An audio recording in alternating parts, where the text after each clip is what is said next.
Grand afternoon. True Brit. And this we podcast is in relation to, I suppose, I'm going to have to describe it as the fallout or the response, the reaction, the impacts, the consequences of Donald Trump becoming president-elect, and also some of the people that he has ascribed to particular positions in his cabinet, I suppose, the people that he's going to use to help form his government.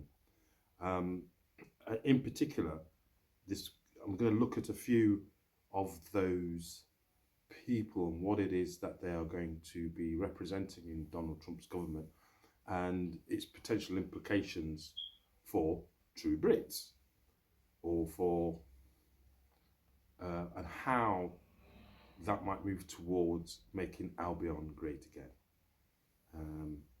Okay, so the first one that I'm going to deal with is the selection of RFK Jr., who's known to be a vaccine skeptic. I'm going to be looking at Matt Gaetz, who's going to be looking at or being responsible for the justice system in America, in Bush's new government. I'm going to be looking at a guy called Chris Wright, who, as one of his comments, is that he's going to, quote, drill baby drill, which throws into question a number of things. But I'm going to see if I can go through them point by point, and just to sort of make link and a connection with how that might affect things here on this side of the Atlantic, which it's already started to do already. And finally, I can't remember who is responsible for this. It might be one of the three people that I've mentioned, or Tulsi Gabbard, maybe. But they are talking about, someone's talking about deporting all the illegal immigrants, migrants, as soon as he's able. That's what they're planning to do. And just to sort of say, actually, that last bit about the deportation of illegals, that's going to have massive implications. Anyway, I'll talk about those implications. I'll start there, actually. Deporting illegals. It fits with Jassara and Nassara, that's what I was going to say. Insofar as Jassara, National Economic Security and Reformations Act, and the Jassara is the global version of that same thing. Because in order for people to receive their, as a further example, receive what in Guyana was announced, or has been reported yesterday, which would have been a Sunday, and I'm hearing it again today, that Guyana is giving all its citizens 100,000, whatever their currency is, I think it's Guyanese dollars, both to those Guyanese nationals abroad. Now, the ones that are abroad, they have to return to the country to get it, or register. If they're out of the country, they need to be able to register within the country, register their nationality, I suppose, or register within the country. So there's a bit of almost like a recall of people to return to Guyana in order to get their £100,000, 100,000 Guyanese currency in their account. So all citizens are getting that over the age of 18, which fits with Jassara and Nassara. It also fits in with another aspect of Jassara and Nassara in terms of what was it? Well, it fits with one of Donald Trump's missions, and that was to, if he was to return to government, which he has, is to return all the illegal immigrants because of all the crimes and whatnot they've been committing, and also the cost that it is having on the American populace in terms of like they're getting mobile phones, they're getting accommodation, and the taxpayers, the American taxpayers, having to pay for all of this. Meanwhile, the American taxpayer, their veterans, etc., are not receiving any benefit. Tent cities are popping up all over the place. Meanwhile, you know, if you like, natural born sovereigns in America are not receiving any benefit from their government at all. In fact, quite the opposite. Okay.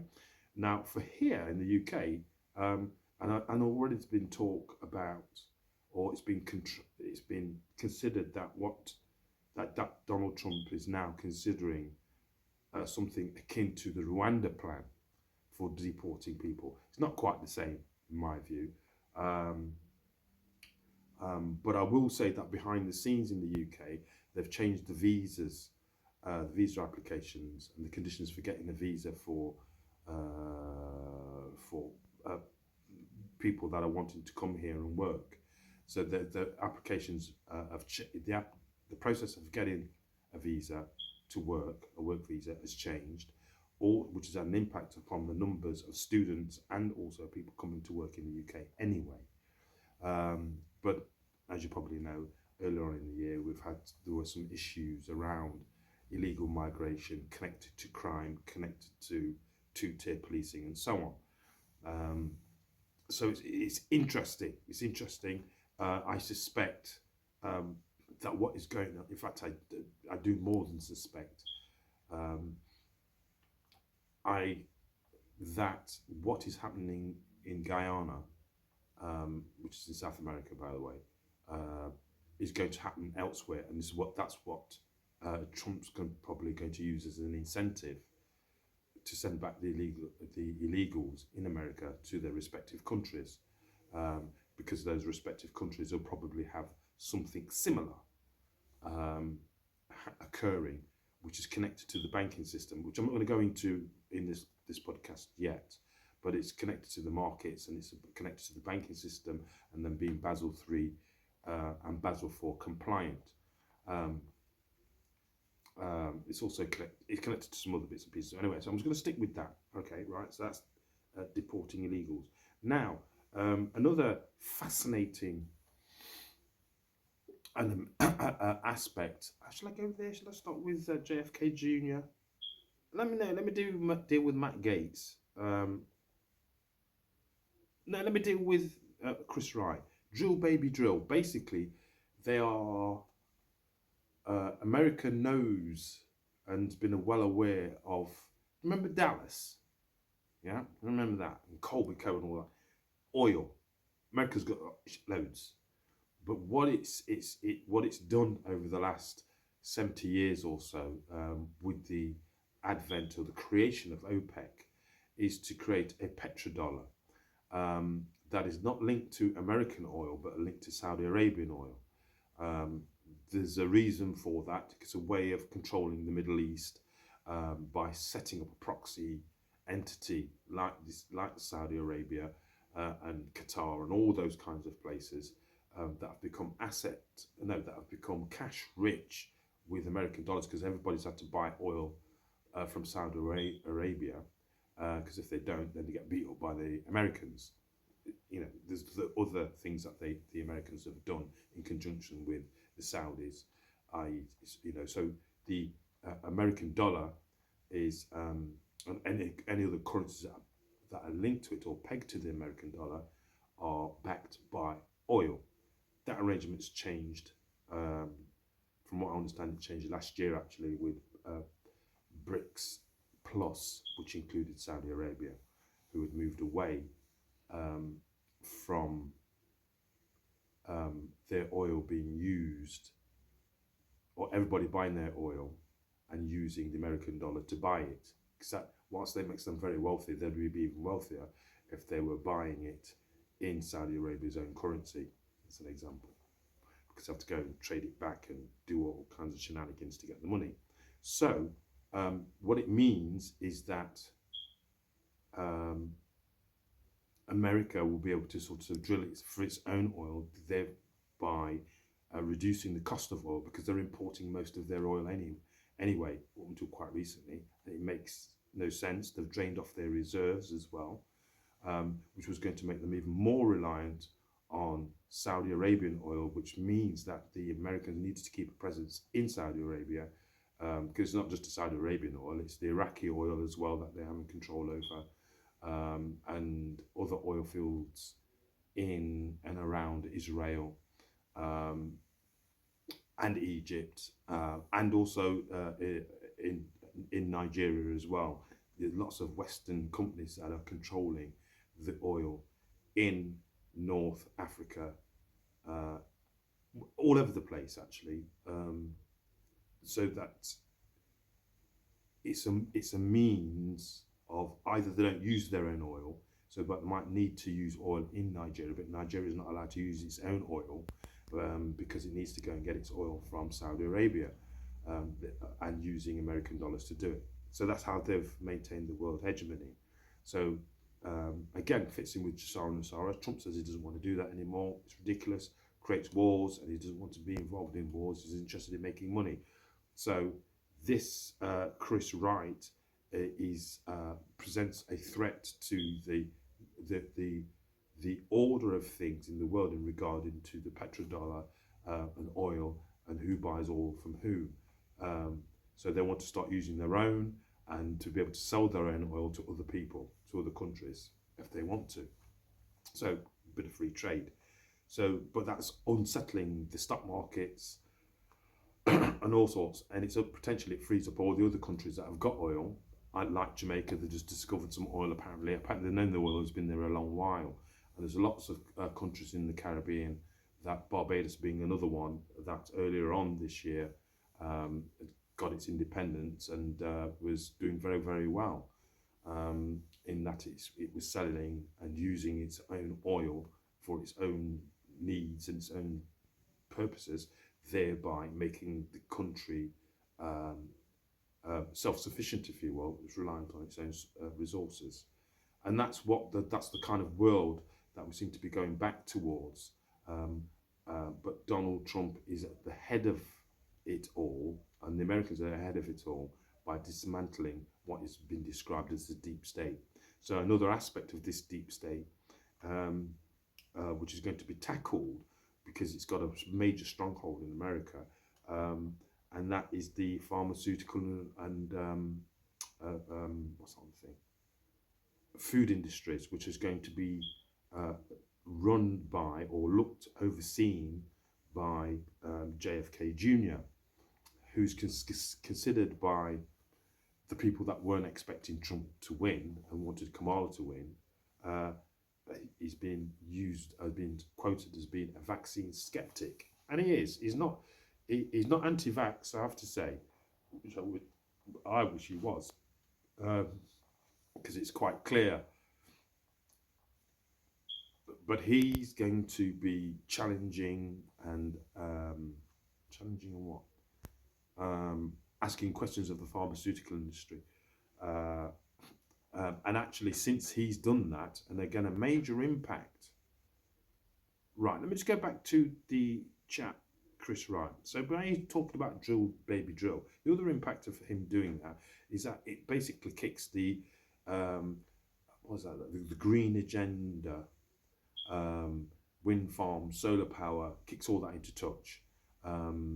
There's a reason why nobody turned up at COP20, whatever it was, in part at the recent conference where they were talking about the ecological state of the planet and the need for a reduction in carbon usage and the carbon footprint of everyone, despite everybody that did turn up big jets and things like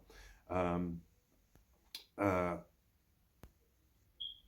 That what that will mean is that agenda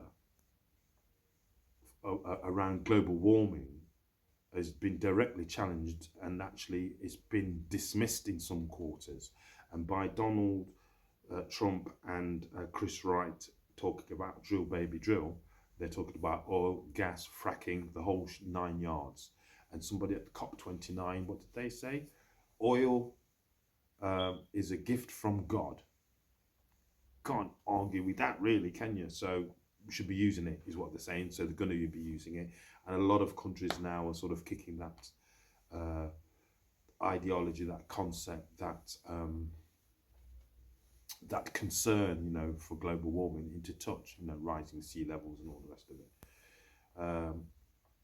So that's what might get. So the implications for that is that, again, it's affected the stock market insofar as anybody's invested in those green energies, wind farms and solar panels and EVs.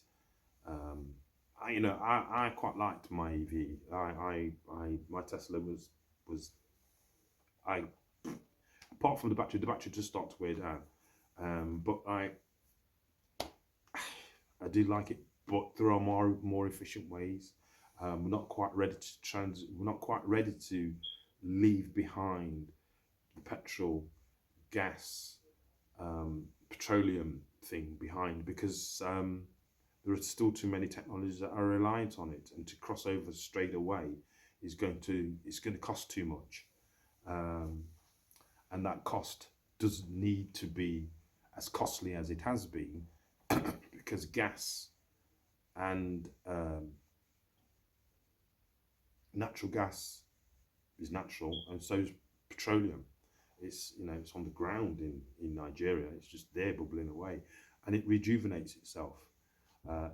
Evidently, a bit like blood does. It's just there all the time, contrary to what it is that we've been told. So I just wanted to mention that. Again, massive implications for over here, because we're still pushing the green agenda, but the rest of the world, and insofar as COP29, they were saying we're having none of it. Basically, we're going to move towards using sources that are naturally renewable. Okay, let me get to JFK Jr. 17 minutes. Okay, I'm knocking them bandy a little bit. Okay, so vaccine skeptic. So what that means, I mean, as soon as people found out that that was going to be his role, Pfizer, Moderna, and the other one, their stocks, their shares, whatever it is on the stock market, was taking a nosedive. There's been over here, I know that there's been for quite some while what has been called the COVID inquiry, which has been looking at all aspects of the mandating of the restrictions, and therefore the vaccines, but the vaccines in particular, in terms of like the potential harms, injuries that are linked to them, pericarditis, myocarditis, and a whole plethora, long COVID, all of this kind of stuff, none of which was around before the introduction of the vaccines, it seems to me, or allegedly. So JFK Jr. Is going to be looking at that. He just mentioned something around the obesity levels and what they're projected to be in a few years' time, and it's outrageous, and he's linked that to what's in the foods, and looking at the diets of Americans, but mainly around the food, and not so much the diet. It's just what people are eating, junk food basically, and the amount of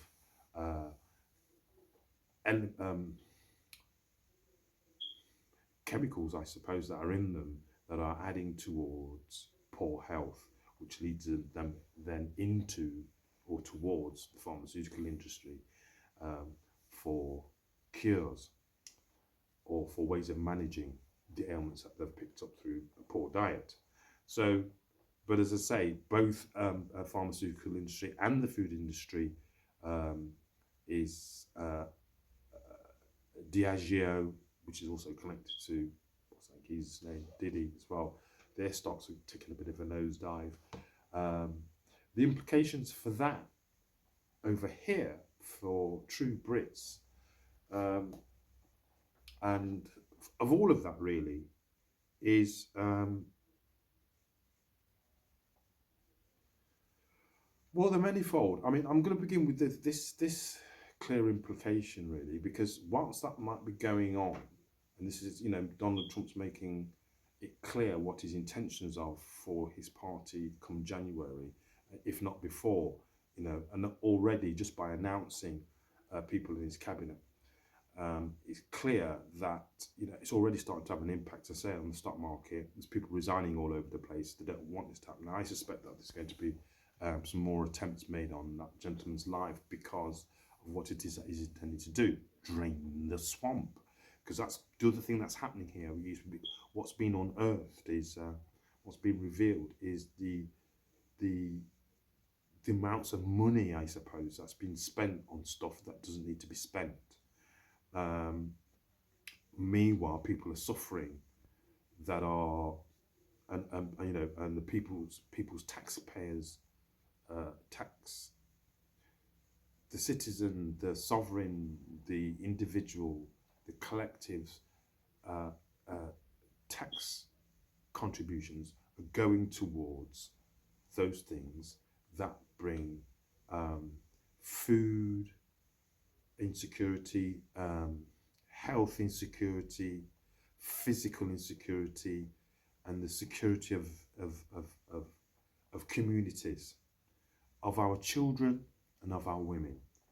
And Donald's had enough, and he's been assigned to drain the swamp to stop this from happening, and that's what's been revealed, how long it's been going on for, and the ways and the impacts that is of this current system, this current hegemony, how it's destroyed people's lives, and it's happening. It's become normalcy to commit genocide, or for genocidal operations to take place. Okay, so hopefully some of that made sense. What the job is for the true Brit is to make Albion great again by starting to think about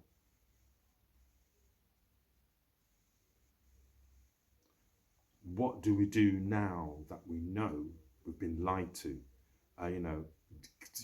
All the wheels are off. The chickens have come home to roost. The buzzards are flying around. The chicken coop. There's a couple of foxes in there as well. The rabbit's got the gun. It's chaos. So what we're going to do to reduce the chaos and actually call people to account, because one of the implications for me that I see here, it's got implications for education. It's got for health. Say the health security has been compromised dramatically. We've been lied to about our health. We've been lied to about what makes us healthy, what's to keep us healthy. Is a vaccine skeptic, JFK or Jr., for a reason. I'm going to come back to this. I'll probably finish this off, but I just feel it's incumbent just for me to say this at this point. One of the things that the commentators have been talking about when they report on Donald Trump and what it is that his motivation for making some of the selections that he's made to his cabinet is that the word retribution has been used. That he's seeking retribution because a lot of the things that he's talking about doing, draining the swamp, and those agencies of the swamp, i.e. the FBI, CIA, the justice system, the pharmaceutical industry, the medical, and all of those, they've all had a pop at him, if you like, and actually had a pop at us all, So now the commentators, all the people that believed that Kamala was going to win, and all the people that didn't want Donald Trump to come back because he's going to be draining the swamp, because also what's complicit in this is about how the mainstream media, the legacy media, has lied. It's been in cahoots with the narrative that as I say, Kamala's going to win, it's going to be a landslide, or it's going to, she was always ahead, and she wasn't. And they've lied about who she is. They've supported a lie. They've been complicit in the lie, and therefore been complicit in the corruption. So all of that's starting to come out as well, you know, in terms of the celebrities and your newscasters and all the rest of it, and a two-tier justice system, which there quite clearly is, because, you know, we should be locking up people like Hugh Edwards, and we're not setting them free, you know. Meanwhile, you know, for a bit of free speech and saying something about, you know, rightly or wrongly, you got some views and opinions that offend the ear of somebody else, then, you know, you get 9 months for that and then die in jail. You know, that's not right. That's not a democracy. That's outrageous. So the outrageousness of Western capitalism and democracy has become more and more apparent, in that we haven't got that at all. It very much feels like a Eastern Bloc Marxist dictatorial. It's madness. So, but all that's been revealed. So it's about how do we make Albion great again? Albion is a place that was before Britain, that was before England. You know, I'm going to say a little bit more about it a bit later on, but there was a time when Albion was great. There was a time when Britain was great, actually. You know, that's why they called it Great Britain. It was an empire. The Iberian Peninsula, which included England, Ireland, Scotland, Wales, France, and Spain, maybe somewhere else as well. That was well thought of. It was there was a height of civilization before 1492. Well, actually, before that too. There's a time.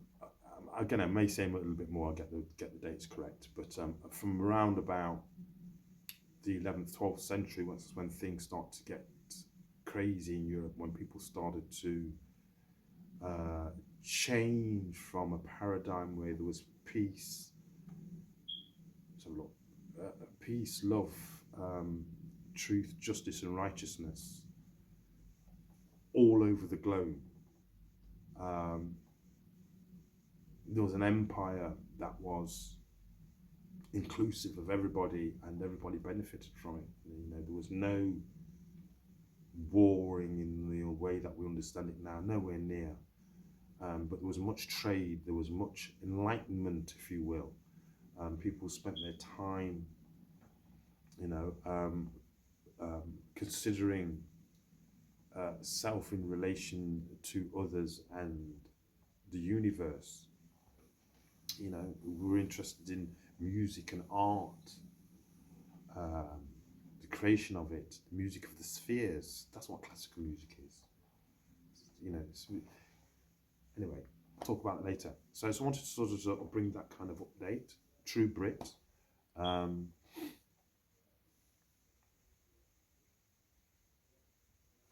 just to sort of say all of this, you know, as I say, it links to Jasara Nasara, links to UNDRIP as far as I'm concerned as well. In lots and lots of different ways, because people are talking about these countries, you know, America, being returned to America, to the Americans, or the Americans, who are the indigenous, aboriginal and organic peoples to those lands. It's not who you think it is. It's with those people that we consider as African American. They're not African American, they're just American. And they were there before there was there. Till the next time, may your ERP and your spirituality remain strong.